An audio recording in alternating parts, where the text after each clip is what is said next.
दोस्तों, आज मैं राजा सुखदेव सिंह जी जिला सदर अस्पताल पुंछ से गुजर रहा था। वहां पर मैंने इन लोगों का जमगट्ठा देखा कि ये लोग यहाँ पर जमा हैं। एक शख्स वहां कुछ नाम पुकार रहा है और ये लोग आगे बढ़ते हैं और उससे एक कागज लेते हैं। मैं थोड़ी देर वहां पर रुक गया और मैंने देखा कि आखिर ये लोग यहाँ पर क्यों जमा हैं और ये जो शख्स यहाँ पर नाम पुकार रहा है ये कौन है। इन लोगों के पास जब मैं गया और यहाँ पर कुछ जब बातचीत हुई तो वहाँ पर पता चला कि ये ओल्ड एज लोग हैं, यानी इनकी उम्र 60 साल से ज़्यादा है और ये सोशल वेलफेयर डिपार्टमेंट से पेंशन हासिल कर रहे हैं। इसके अलावा कुछ विडो खवातीन हैं और यहाँ पर कुछ डिसेबिलिटीज़ पर्सन भी हैं। पूरी खबर क्या है मैं आपको बता देता हूं, लेकिन उससे पहले ये जो लोग यहाँ पर जिला सदर अस्पताल पुंछ में, जिसका नाम राजा सुखदेव सिंह जी जिला सदर अस्पताल पुंछ है, वहां पर इस तरह से खड़े एक हजूम की शक्ल में ये सर्टिफिकेट हासिल कर रहे हैं। आखिर इन बुजुर्गों पर कितनी मुश्किल गुजरी होगी और कितनी परेशानियों के बाद इस सिचुएशन में इन्हें ये जो सर्टिफिकेट है वो हासिल करने पड़ रहे हैं।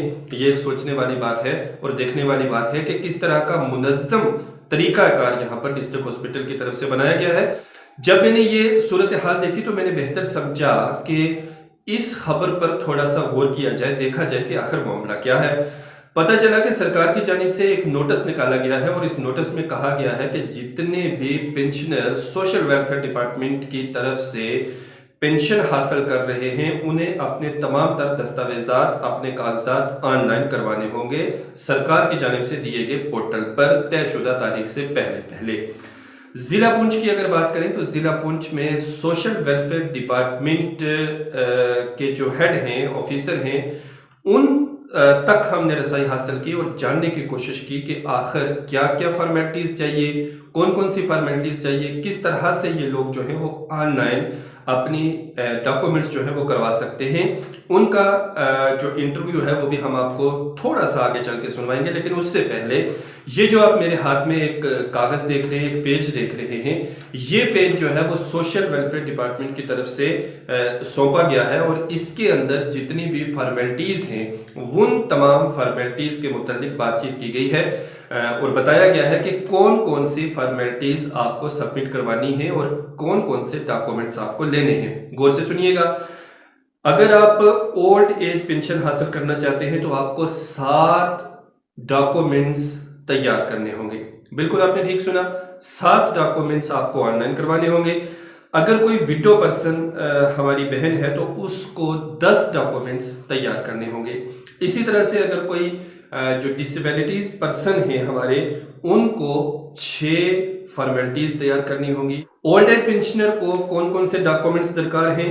आपको सबसे पहले डोमिसाइल सर्टिफिकेट चाहिए। इसके अलावा प्रूफ ऑफ रेजिडेंस के लिए आपको इलेक्ट्रिसिटी बिल, आधार कार्ड चाहिए या फिर आपको वोटर आईडी कार्ड चाहिए। इन तीनों में से कोई भी एक होना चाहिए जिससे आपका रेजिडेंट प्रूफ हो जाए। दूसरे नंबर पर आपको एज जो है चाहिए, आपकी एज कितनी है उसके लिए डेट ऑफ बर्थ सर्टिफिकेट चाहिए। या तो ये date of birth certificate school से इशू होने चाहिए। अगर ऐसा नहीं है तो म्युनिसिपल अथॉरिटी की तरफ से ये डेट ऑफ बर्थ सर्टिफिकेट होना चाहिए। अगर ऐसा भी नहीं है तो एसएचओ जो है यानी पुलिस की तरफ से ये आप जो बर्थ सर्टिफिकेट है वो हासिल कर सकते हैं। अगर वो भी नहीं कर सकते हैं तो थ्रू मेडिकल बोर्ड आप ये सर्टिफिकेट हासिल कर सकते हैं। ये वही लोग हैं जो थ्रू मेडिकल ये सर्टिफिकेट हासिल कर रहे हैं।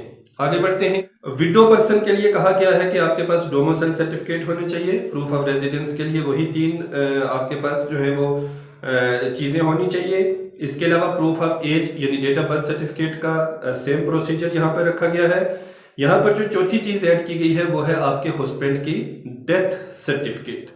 5वें नंबर पर विडो खवातीन को एक लीगल एविडेंस जो है वो पेश करना होगा अपने तलाक का, यानी कि उसमें एक लीगल एविडेंस होना चाहिए डाइवर्स का कि आपका जो है वो तलाक हो चुका है और इसके लिए आपको फर्स्ट क्लास जो मैजिस्ट्रेट हैं उनकी जो अटेस्टेड एक एफिडेविट है वो भी सबमिट करवानी है कि किसी भी तरह का आप जो अलाउंस वगैरह है वो आपको नहीं मिल रहे हैं। छठे नंबर पर एक सर्टिफिकेट जो कोई भी गेस्टेड ऑफिसर की तरफ से आपको दिया जाएगा, वो आपने तैयार करना है और इस सर्टिफिकेट ये प्रूफ करेगा कि आपने दूसरी शादी नहीं की है। AAY और PHH राशन कार्ड भी होना चाहिए। 8वें नंबर पर आपके पास आधार कार्ड होना चाहिए और 9वें नंबर पर आपके पास जो आपकी पासबुक है, फर्स्ट पेज, आपके बैंक कॉपी का फर्स्ट पेज जो आधार कार्ड के साथ लिंक हो, वो भी आपने इसके साथ लगाना है। ये जो फॉर्मेलिटी है वो ओल्ड एज पेंशन और डिसेबिलिटी दोनों के लिए रखी गई है। और 10वें नंबर पर आपको एक एफिडेविट देना है जिसको आपने टेस्ट करवाना है कि आप किसी दूसरी जगह से जो है वो पेंशन हासिल नहीं कर रहे हैं, यानी किसी दूसरी स्कीम के तहत आप सोशल वेलफेयर डिपार्टमेंट में रजिस्टर नहीं है। अब अगर हम डिसेबिलिटी पेंशन की बात करते हैं तो यहाँ पर भी आपको जो है वो डोमिसाइल सर्टिफिकेट चाहिए, प्रूफ ऑफ रेजिडेंस चाहिए, डिसेबिलिटी सर्टिफिकेट चाहिए। 40% या उससे ज़्यादा जो डिसेबिलिटी है वो होगी तो तभी आप जो है वो इस पेंशन के काबिल होंगे। और इसके अलावा UDID कार्ड भी होना चाहिए जो आपको जो मजाज अथॉरिटी है वो प्रोवाइड करवाती है। साथ ही साथ आपके पास NPHH हो या PHHH हो या AAY राशन कार्ड हो, वो भी आपको इसके साथ लगवाना है। इसके अलावा आपको आपकी जो पासबुक है वो भी आपको लगवानी है और साथ ही साथ आपको एक एफिडेविट सबमिट करवाना है फर्स्ट क्लास मैजिस्ट्रेट से तस्दीक शुदा कि आप सोशल वेलफेयर डिपार्टमेंट की तरफ से किसी दूसरी स्कीम के तहत पेंशन हासिल नहीं कर रहे हैं। जब पुंछ के सोशल वेलफेयर अफसर के ये तासुरात सुनिए, उसके बाद आगे बढ़ते हैं। जो पेंशन अंडर डिसेबिलिटी जिनको दिव्यांगजन कहते हैं, उसमें जैसे कि पहले जो सिर्फ PHH ही एलिजिबल थे, अब नई स्कीम के तहत जो NPHH non priority house hold वो भी एलिजिबल है।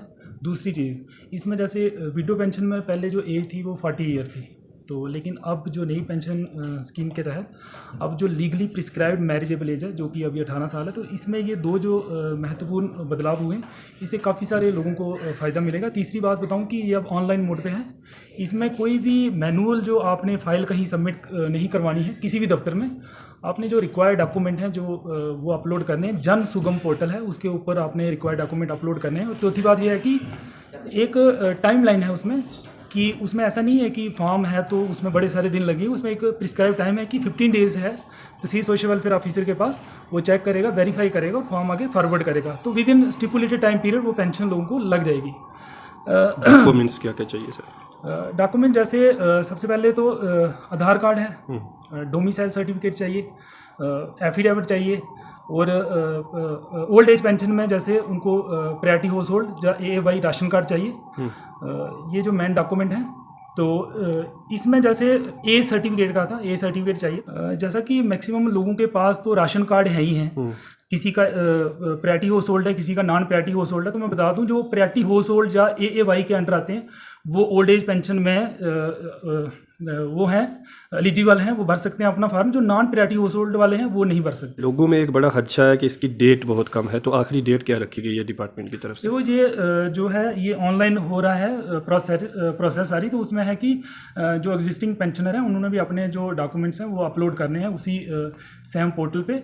तो हालांकि पोर्टल इसी नवंबर में ही स्टार्ट हुआ है, तो इसमें लोगों को है कि आराम से अपने जो डॉक्यूमेंट जिनके बने हैं जब नहीं है तो उसमें अफरा तफरी ना फैलाएं, तो अपने डॉक्यूमेंट बना के तो अपलोड कर दें जनसुगम पोर्टल पे। एफिडेविट में क्या मेंशन करना रहेगा सर इन लोगों को? सर एफिडेविट में मेंशन करना है कि जो जनरल एक फॉर्मेट होता है और वो कहीं और किसी जगह से कुछ पेंशन तो नहीं ले रहे और वो एलिजिबल है, इस तरीके का फार्मेट होता है। हमने एक फार्मेट भी जारी किया और हम लोगों को कोशिश कर रहे हैं कि वो फार्मेट हर जगह पे प्रोवाइड करें। कि अगर इसकी डेट खत्म हो जाएगी तो उनकी पेंशन बंद हो जाएगी, बैंक वाले उसे नहीं प्रोवाइड करवाएंगे, तो क्या कहेंगे आप? ऐसा कोई पेंशन बंद होने का कोई हमें कोई ऐसा जो है निर्देश नहीं हुए हैं। पेंशन जो किसी की अभी तक कोई बंद नहीं हुई है, लोगों को पेंशन अभी मिल रही है और सबको मिल रही है पेंशन, इसमें अभी कोई बंद होने का नहीं। बहरहाल जो वेरिफिकेशन होनी है तो वो हो रही है वेरिफिकेशन, उसमें जो रिक्वायर्ड डॉक्यूमेंट हैं तो वो लोगों ने अपलोड करने हैं। अपने district social welfare officer Poonch से की गई हमारी ये बातचीत सुनी और उसमें उन्होंने कुछ जो चीज़ें हैं वो साफ़ की हैं। ख़ास तौर पर उन्होंने कहा है कि जो पुंछ के अंदर बोर्ड बैठता है वो हफ्ते में किसी भी वक्त अगर हमारे जो डिसेबल जिस्मानी तौर पर माजूर अशखास हैं वो वहाँ पर उनके पास जाएंगे तो उनको सर्टिफिकेट वहाँ से प्रोवाइड करवा दी जाएगी। वो ऑनलाइन जो ये मवाद है ये सबमिट करवाने के लिए कोई जो है वो डेट उन्होंने नहीं बताई है कि आखिरी तारीख क्या है। और तीसरी बात उन्होंने कहा है कि किसी भी शख्स की पेंशन जो है वो बंद नहीं होगी। अगर सोशल वेलफेयर ऑफिसर पुंछ की बात माने तो आप लोग आराम के साथ एहतियात के साथ जो है वो अपने ये सारे डॉक्यूमेंट्स जितनी भी फॉर्मेलिटीज़ हैं आप तैयार करवा सकते हैं और एक ऑनलाइन पोर्टल पर आप इसको रजिस्टर करवा सकते हैं और उसके बाद अपनी पेंशन को बाज़ाब्ता तौर पर आप कंटिन्यू रख सकते हैं। और किसी भी शख्स की बाकौल social welfare officer Poonch pension में कटौती नहीं की जाएगी या उसे बंद नहीं किया जाएगा। अलबत्ता ये वेरिफिकेशन का प्रोसेस है जो चल रहा है और हर इंसान को इसे जो है वो वेरिफिकेशन करवाना चाहिए। इस तरह से आर्डर डायरेक्टर साहिबान ने किया है, इसकी हम ये जदोजहद कर रहे हैं कि इस आर्डर को वापस लिया जाए। हम डिसेबल सर्टिफिकेट बनाने के लिए बिल्कुल तैयार हैं और डिसेबल हमारी पहचान है। सर्टिफिकेट बोर्ड सर्टिफिकेट हमारे लिए ज़रूरी है, वो ये एक पहचान देती है कि कितने % डिसेबल है। लेकिन जहाँ तक रहा सवाल के एफिडेविट का, जज साहिबान को पहले ही केस में इतने केसेस पड़े हैं अदालतों में, उसके साथ साथ अगर एक डिसेबल 10 या 20 डेली के भी आएंगे तो मुझे नहीं लगता कि वो डिसेबल की सर्टिफिकेट बन पाएगी, क्योंकि इतनी परेशानी के आलम में। और दूसरा ये कि कोई भी डिसेबल, मैं समझता हूँ कि हमारे लिए एफिडेविट तो होना ज़रूरी नहीं है। हमारे लिए तो जब आप कॉलेजों में बाकी जगहों पे आप सेल्फ अटेस्ट आप मांग रहे हो तो हमारे डिसेबल के लिए इतनी प्रॉब्लम्स क्यों? अभी भी बहुत सारे सवाल हैं वो आप कमेंट बॉक्स में हमें लिख सकते हैं। इस पर हम एक मुफस्सल रिपोर्ट आने वाले दिनों में भी आप तक पहुंचाएंगे। तब तक के लिए हमें दीजिए।